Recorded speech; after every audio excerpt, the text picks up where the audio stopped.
বাংলাদেশের সর্বশেষ গুরুত্বপূর্ণ আপডেট সংবাদে আপনাকে স্বাগত। শুরুতেই সংবাদ শিরোনাম, পরে বিস্তারিত। শুরুতেই জানাবো, হাইকোর্টে জামিন আবেদন করেছেন চিন্ময়। আন্তর্জাতিক কৃষ্ণ ভাবনামিত্র সংঘ বা international society for Krishna consciousness ইসকনের সাবেক নেতা ও বাংলাদেশি সম্মিলিত সনাতনী জাগরণ জোটের মুখপাত্র চিন্ময় কৃষ্ণ দাস ব্রহ্মচারীর হাইকোর্টে জামিন চেয়ে আবেদন করেছেন। আজ বিচারপতি মোহাম্মদ আতাউর রহমান ও বিচারপতি মোহাম্মদ আলী রেজার হাইকোর্ট বেঞ্চে তার জামিন আবেদন শুনানির জন্য কার্যতালিকায় রয়েছে। এদিকে তাপসকে যেভাবে বিডিআরের ডিজি করার ষড়যন্ত্র হয়েছিল, শেখ হাসিনার ঘনিষ্ঠজন তাপসকে তৎকালীন বিডিআর বিদ্রোহের পর ডিজি বানানোর প্রস্তাব দেওয়া হয়েছিল। এই তাপস যদি বিডিআরের ডিজি হতে পারতেন তাহলে হয়তো বিডিআর বাহিনীকে আরও ধ্বংস করতে পারত হাসিনা বলে জানিয়েছেন আমার দেশ পত্রিকার সম্পাদক মাহমুদুর রহমান। জানাবো, স্বতন্ত্র ইবতেদায়ী মাদ্রাসাগুলো জাতীয়করণের দাবিতে সমাবেশ। দেশের সকল স্বতন্ত্র ইবতেদায়ী মাদ্রাসাগুলোকে জাতীয়করণের দাবি জানিয়ে স্বতন্ত্র ইবতেদায়ী শিক্ষক ঐক্যজোট রোববার জাতীয় প্রেস ক্লাবের সামনে আয়োজিত মানববন্ধন ও শিক্ষক সমাবেশ থেকে তারা এই দাবি জানায়। এরপর জানাবো, শেখ হাসিনাকে দেশে এনে বিচার করা হবে বললেন প্রেস সচিব। প্রধান উপদেষ্টার প্রেস সচিব শফিকুল আলম বলেছেন, জাস্টিস অ্যান্ড অ্যাকাউন্টেবিলিটি নিশ্চিতে গুম-খুন গণহত্যার বিচারের কাজ চলমান রয়েছে। আইনি প্রক্রিয়ায় শেখ হাসিনাকে দেশে এনে বিচার করা হবে। এদিকে পারমাণবিক বিদ্যুৎ কেন্দ্রের টাকা পরিশোধ সংক্রান্ত জটিলতা দ্রুতই কেটে যাবে। রূপপুর পারমাণবিক বিদ্যুৎ কেন্দ্রের টাকা পরিশোধ সংক্রান্ত জটিলতা দ্রুতই কেটে যাবে বলে আশা প্রকাশ করেছেন ঢাকায় নিযুক্ত রাশিয়ার নতুন রাষ্ট্রদূত আলেকজান্ডার জি খোজিন। আজ রোববার 19 জানুয়ারি পররাষ্ট্র মন্ত্রণালয়ের উপদেষ্টা তৌহিদ হোসেন ও সচিব জসিমউদ্দিনের সঙ্গে বৈঠকের পরে আশাবাদ ব্যক্ত করেন তিনি। এবং সর্বশেষ জানাবো, যুক্তরাষ্ট্র নিষিদ্ধের পর টিকটকে ঢুকলে যা দেখায়। অভিষেক অনুষ্ঠানের একদিন আগে যুক্তরাষ্ট্রে নিষিদ্ধ হয়েছে জনপ্রিয় চীনা সামাজিক যোগাযোগ মাধ্যম টিকটক। নতুন আইনি বাধ্যবাধকতায় শনিবার 18 জানুয়ারি রাতে টিকটক অ্যাপ ব্যবহারকারীদের সংযোগ বিচ্ছিন্ন করে দেয় ওয়াশিংটন। সম্পূর্ণ উধাও হয়ে যায় টিকটক। এটি এমন সময় ঘটল যখন দ্বিতীয় মেয়াদে হোয়াইট হাউসে ক্ষমতায় বসছেন ডোনাল্ড ট্রাম্প। প্রিয় দর্শক, এতক্ষণ শুনছিলেন সংবাদ শিরোনাম, এবারে বিস্তারিত। তবে তার আগে বন্ধুরা, অনুরোধ থাকবে সংবাদটিতে একটি লাইক দিন। এই চ্যানেলে আপনি নতুন হয়ে থাকলে আমাদের সংবাদটি দেখতে দেখতে চ্যানেলটি সাবস্ক্রাইব করে রাখুন। কমেন্ট করে আপনার মূল্যবান মতামত জানিয়ে দিন আপনি বিশ্বের কোন দেশ থেকে বা বাংলাদেশের কোন স্থান থেকে আমাদের সংবাদটি দেখছেন এবং শুনছেন। এবারে বিস্তারিত।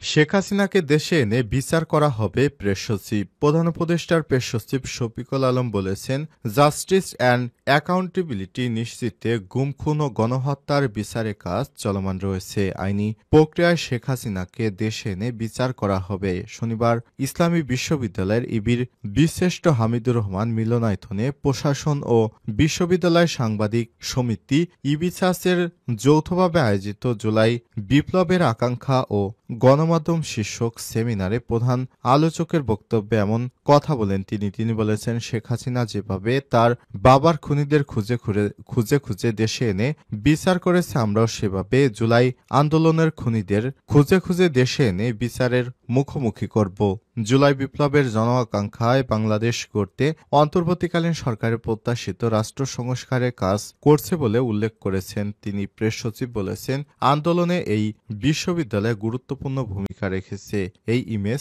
বিশ্বকে জানাতে হবে। এই বিশ্ববিদ্যালয়ের আন্দোলনের ইতিহাস সংরক্ষণে কাজ করতে হবে। এখনও বিশ্ববিদ্যালয় যেসব প্রতিষ্ঠানের নাম স্বৈরাচারের নামে রয়ে গেছে সেগুলো পরিবর্তন করে শহীদদের নামে করার আহ্বান জানান তিনি। বিশ্ববিদ্যালয় শিক্ষক ও শিক্ষার্থীদের উদ্দেশ্যে প্রেস সচিব বলেছেন, দেশের ভাবমূর্তি প্রকাশ করার বিষয়টি লক্ষ্য রাখতে হবে। নতুন বাংলাদেশ গড়তে সংস্কার কমিশনের মাধ্যমে আকাঙ্ক্ষা পূরণ করা হচ্ছে। জুলাই আন্দোলনের ফসল কমিশনের রিপোর্ট, আপনারা এগুলো পড়ুন এবং ক্যাম্পাসে এসব নিয়ে বিতর্ক করুন। অনুষ্ঠানে বিশ্ববিদ্যালয় কমিশন অ্যান্ড মাল্টিমিডিয়া জার্নালিজম বিভাগের সভাপতি অধ্যাপক ডক্টর রশিদুজ্জামানের সভাপতিত্বে অনুষ্ঠানে প্রধান অতিথি হিসেবে বিশ্ববিদ্যালয়ের ভিসি অধ্যাপক ডক্টর নকিব মোহাম্মদ নসরুল্লাহ, বিশেষ অতিথি হিসেবে ছিলেন প্রভিসি অধ্যাপক ডক্টর ইয়াকুব আলী, কোষাধ্যক্ষ অধ্যাপক ডক্টর জাহাঙ্গীর আলম, যশোর বিজ্ঞান ও প্রযুক্তি বিশ্ববিদ্যালয়ের কোষাধ্যক্ষ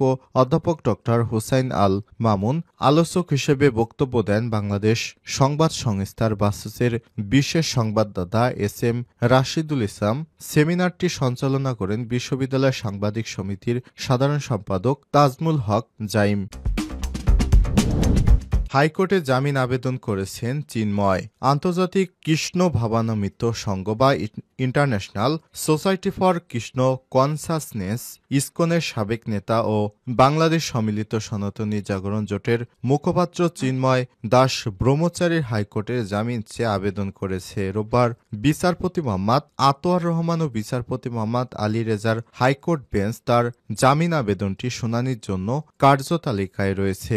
এর আগে গত বছরের ৩১ অক্টোবর তার বিরুদ্ধে জাতীয় পতাকা অবমাননার অভিযোগে রাষ্ট্রদ্রোহের মামলা হয়। এ মামলায় আরও ১৮ জনকে আসামি করা হয়েছে। পরে চলতি মাসে ২ জানুয়ারি চিন্ময় কৃষ্ণ দাস ব্রহ্মচারীর জামিন আবেদন নামঞ্জুর করে আদালত। চট্টগ্রাম মহানগর দায়রা জজ সাইফুল ইসলাম দুই পক্ষের শুনানি যুক্তিতর্ক শুনে জামিন নামঞ্জুর করেছে। চিন্ময় কৃষ্ণ দাস বাংলাদেশ সম্মিলিত সনাতন জাগরণ মঞ্চের মুখপাত্র হওয়ার পর তিনি হিন্দুদেরকে উস্কানি দিয়ে বিভিন্ন সময় সভা সমাবেশের মাধ্যমে বাংলাদেশকে একটি অস্থিতিশীল রাষ্ট্রে পরিণত করতে চেয়েছিলেন বলে জানা গেছে। পারমাণবিক বিদ্যুৎ কেন্দ্রের টাকা পরিশোধ সংক্রান্ত জটিলতা দ্রুতই কেটে যাবে।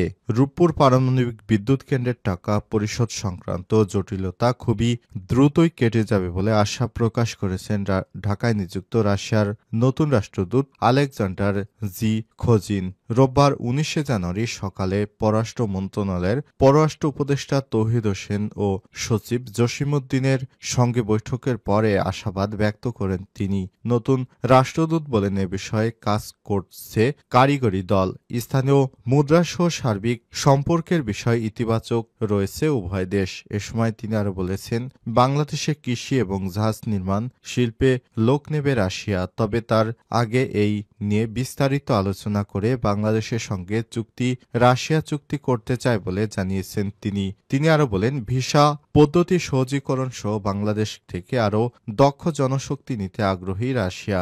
এর আগে সকালে পররাষ্ট্র মন্ত্রণালয়ে পররাষ্ট্র উপদেষ্টা তৌহিদ হোসেন ও পররাষ্ট্র সচিব জসিমউদ্দিনের সঙ্গে সৌজন্য সাক্ষাৎ করেন নবনিযুক্ত রাশিয়ার রাষ্ট্রদূত আলেকজান্ডার জি খোজিন।